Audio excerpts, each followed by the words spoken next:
I remember when I first moved into that small, cozy house with Mark, my husband. It felt like a dream, surrounded by a little garden and just a stone's throw away from his parents, George and Helen. I thought it was perfect, having family so close, but I didn't know then what I know now. Our son, Tommy, was just a year old then, a bundle of joy and endless energy. Mark was different back then, or maybe I just saw what I wanted to see. His parents, well, they seemed like the sweet old couple next door. I learned pretty fast how wrong I was. It started with small things.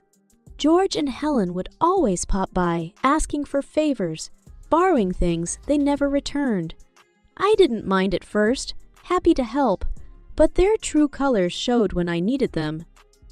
One afternoon, I was knee-deep in laundry and house chores, and Tommy was being particularly fussy. I called Helen, hoping she could watch him for an hour. "Rachel, dear, I wish I could." Helen's voice had that fake sugary tone, but George and I are just so worn out. You know, with our age and all. I understood or tried to, but not long after, I saw them heading out, all spruced up for one of their shopping sprees. It stung, but what could I say? Mark wasn't any help either. One evening, I tried talking to him about it. "Mark, do you think your parents could help out a bit more with Tommy? They always say they're tired, but—" He cut me off, his voice sharp. "Rachel, they're old. They don't owe us babysitting. Besides, can't you manage? Why are you always so needy?" His words hit me like a slap. Was I being unreasonable? I couldn't even tell anymore. Then there was my mom, the sweetest woman who ran her own bakery. She had this knack for baking the most delicious buns and pastries. George and Helen found out about her bakery, and suddenly they were there all the time, smiling and chatting, sweet as honey. "Rachel, darling, your mother is a gem," Helen would gush, as they left with bags of free-baked goods. I remember telling my mom, "You don't have to give them so much for free, Mom." But she just smiled. "It's fine, dear. It's not that much." I wanted to believe that, to believe in the goodness of people. But something in me was starting to see the cracks in this picture. Perfect family setup. I just didn't know how deep those cracks went, not yet. A couple of years have passed. The rhythm of my life had become a relentless march of duties and unmet expectations. Every day was a repetition of the last. Wake up before dawn, prepare breakfast, get Tommy ready, clean, cook, and try to snatch moments of rest in between. It was like being stuck in a whirlpool, spinning endlessly. I remember one morning, the sunlight barely peeking through the curtains, and Tommy's cries piercing the quiet. I rushed to his room, still groggy, only to find him wide awake and playful. "Mommy, play!" he exclaimed with a toothy grin. As much as I adored him, I was exhausted. "Just a little while, honey," I managed to say, mustering a smile. The day unfolded in its usual chaos. Between laundry piles and Tommy's games, I tried to keep up. The phone rang amidst this whirlwind, its shrill tones slicing through the noise. It was Helen, her voice laced with expectation. "Rachel, dear, could you come over and help me with some cleaning? My back is acting up again." I glanced at the mess in my own house, feeling a twinge of irritation. "Helen, I'm swamped here. Maybe another time?" There was a pause, heavy with disappointment. "Oh, I see. Well, never mind then," she said in a tone that suggested I had deeply wronged her. The guilt was immediate and overwhelming. Was I being selfish? But as I hung up, I looked around at my own home, my own life, all needing attention. That evening, Mark came home, his face set in a frown. "Mom's upset. She needed help, and you just blew her off." I felt my defenses rise. "Mark, I'm not just sitting around. I have our home and Tommy to take care of." He snorted. doesn't look like you're doing a great job. This place is a mess, and what's for dinner anyway?" His words stung, and I fought back tears. "I'm doing my best, Mark. I really am." He just shook his head and walked away, leaving me standing there, feeling smaller than ever. The next day, I hoped for a reprieve, but it was not to be. George knocked on the door, his usual easygoing smile in place. "Rachel, I need a hand with fixing the shed. Lend me your toolbox." Despite the million things on my to-do list, I nodded and handed him the tools. "Sure, take what you need." As he walked away, I couldn't help but feel used. Was I nothing more than a resource to them? A convenience? The next morning, I woke up to Tommy's laughter and Mark's impatient grumbling. The day beckoned with its usual demands, but something in me had shifted. A tiny spark of rebellion, maybe, or just the stirrings of a long, dormant self. Reft. Whatever it was, I knew one thing for sure. I couldn't go on like this. As I made breakfast, I decided I would start taking small steps towards my own dreams again. It wouldn't be easy, but I had to try. For Tommy, for myself. The day that broke me started like any other, but by the time the sun set, my world had shifted irreversibly. I was in the middle of wrestling with a mountain of laundry when my phone buzzed. The screen flashed an unknown number. "Hello? Rachel? This is Mercy Hospital. Your mother had a heart attack. She's stable now, but you should come quickly." My heart plummeted. Mom? My rock, in the hospital. I needed to get to her. But Tommy. I called Helen in a panic. "Helen, it's Mom. She's in the hospital. I need to get there. Can you watch Tommy?"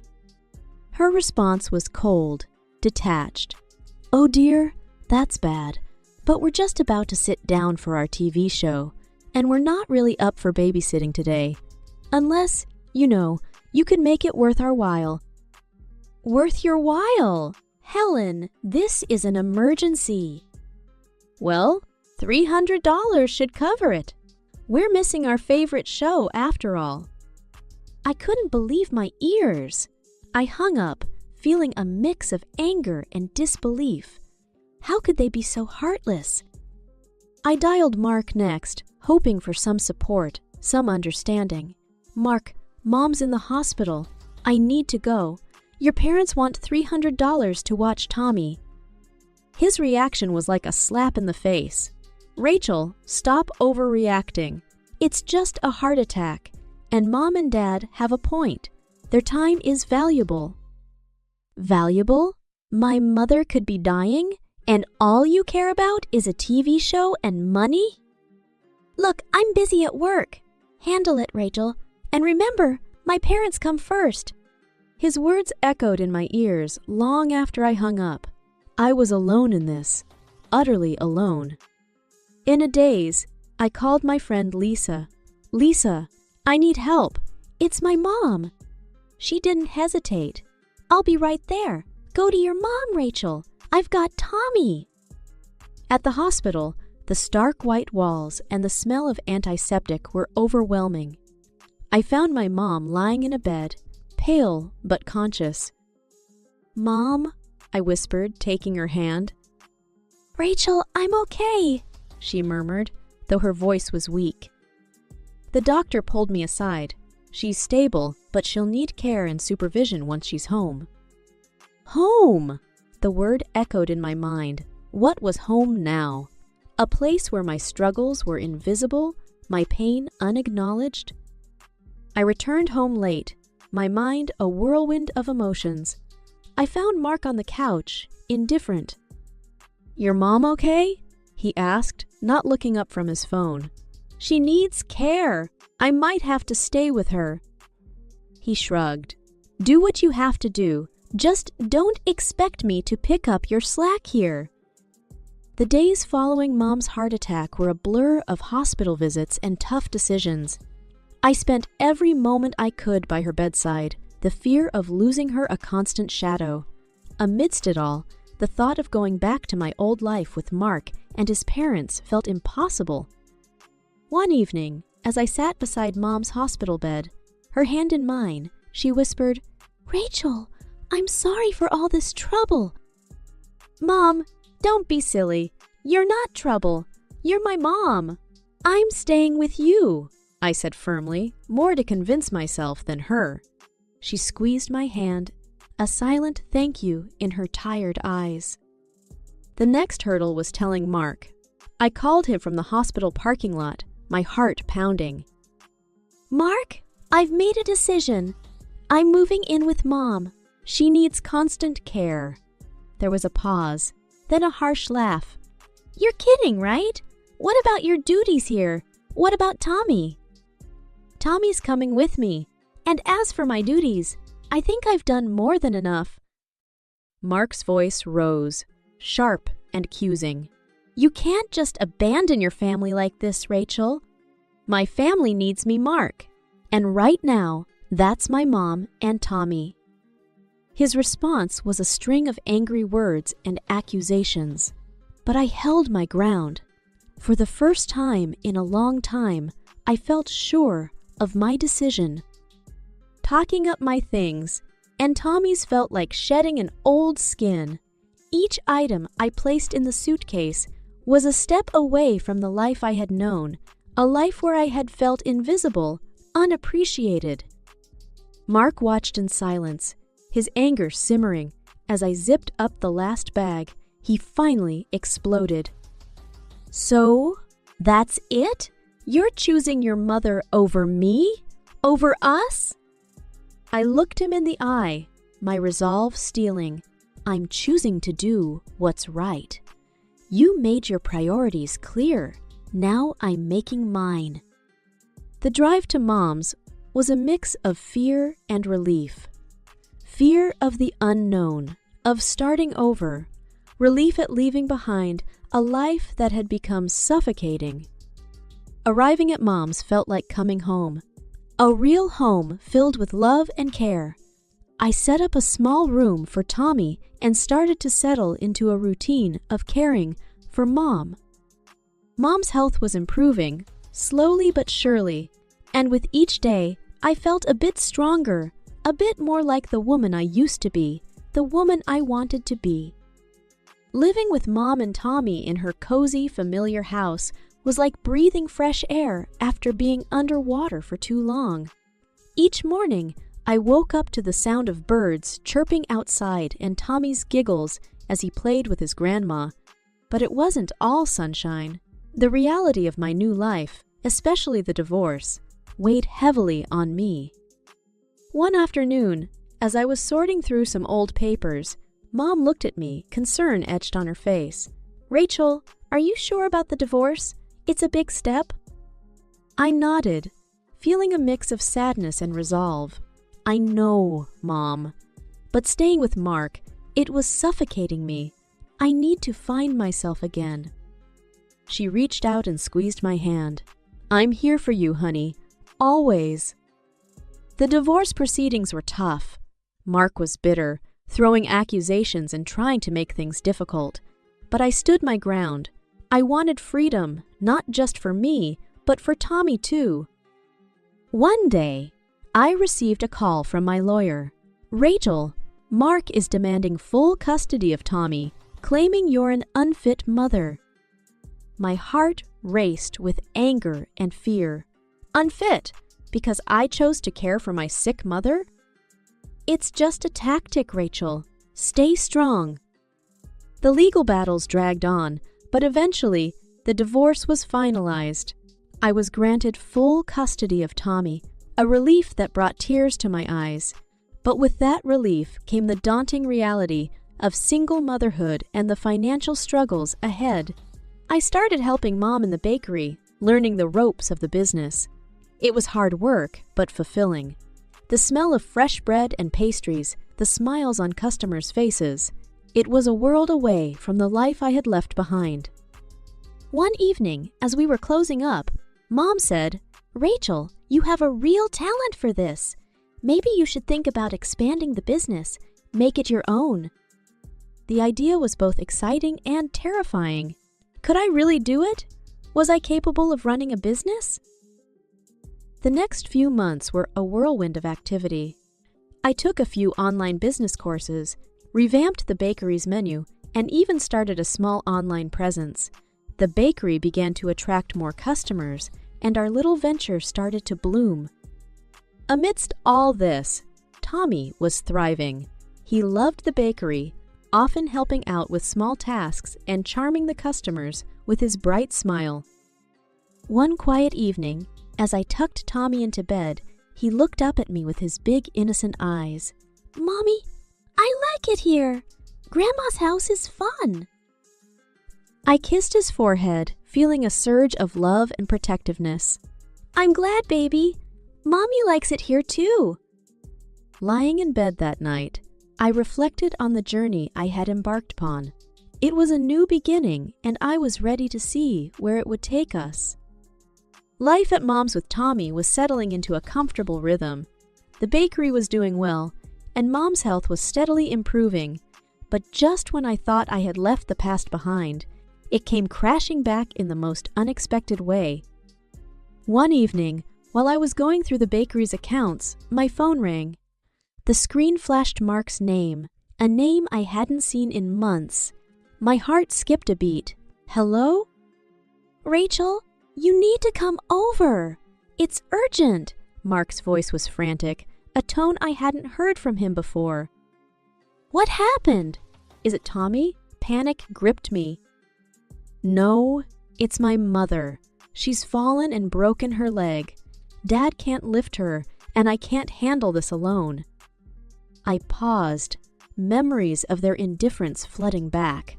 "Mark, why are you calling me? We're divorced. Your parents aren't my responsibility anymore." He was almost shouting now. "You're the only one nearby who can help.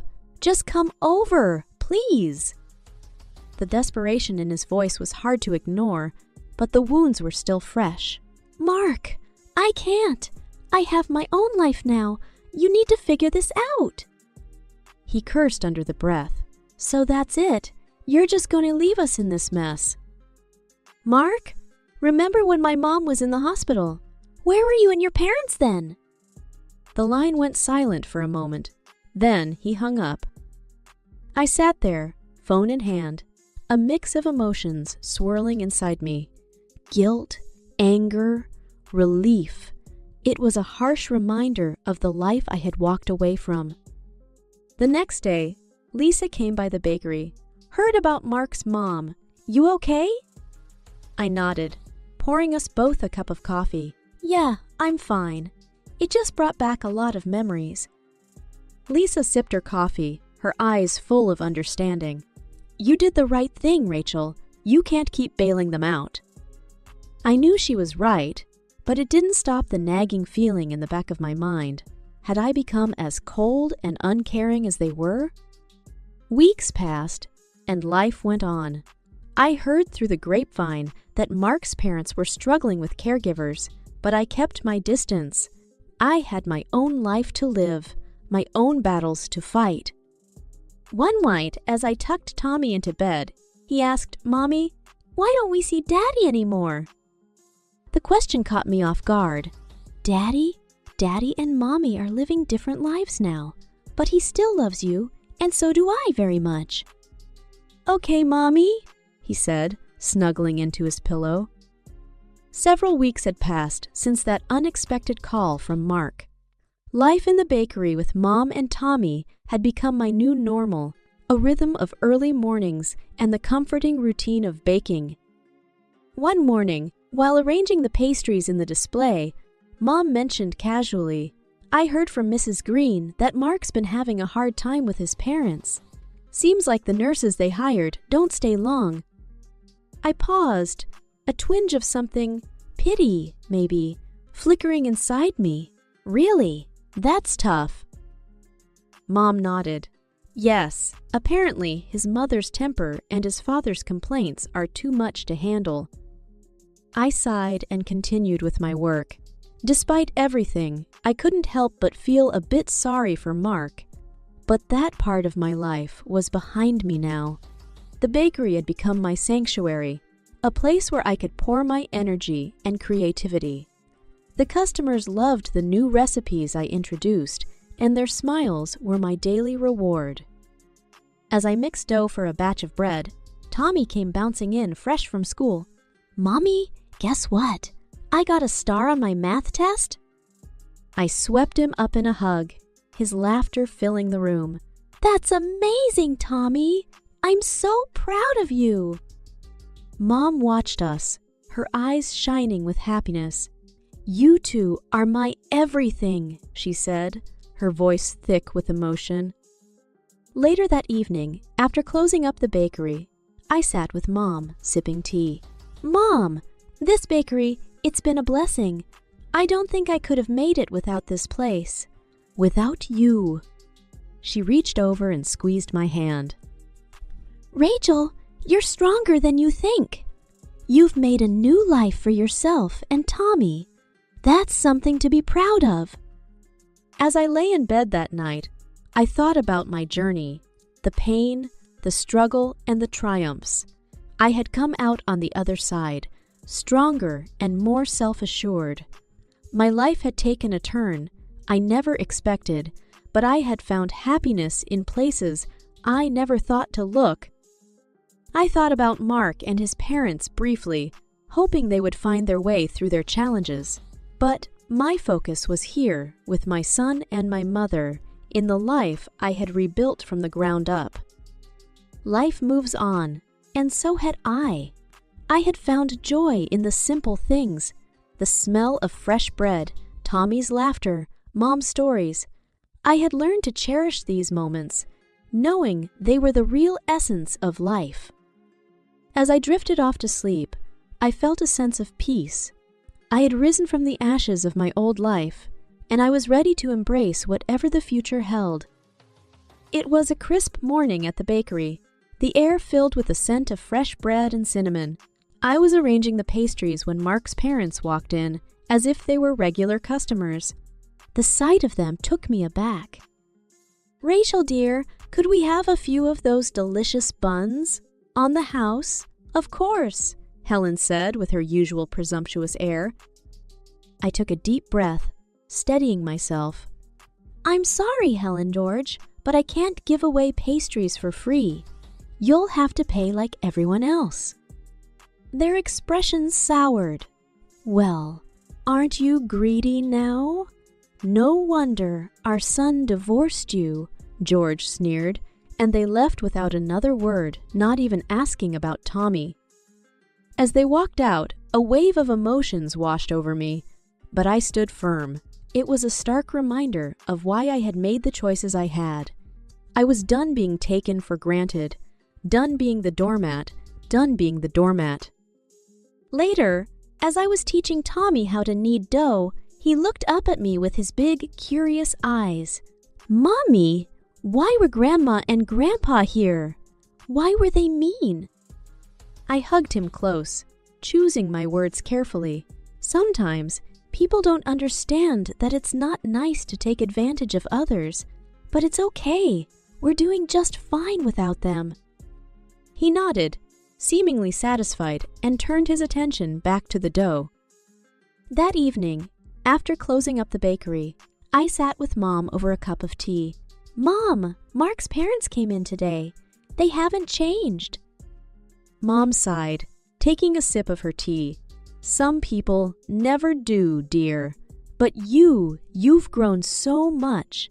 You're not the same person who would let them walk all over you." She was right. The journey I had embarked upon had changed me.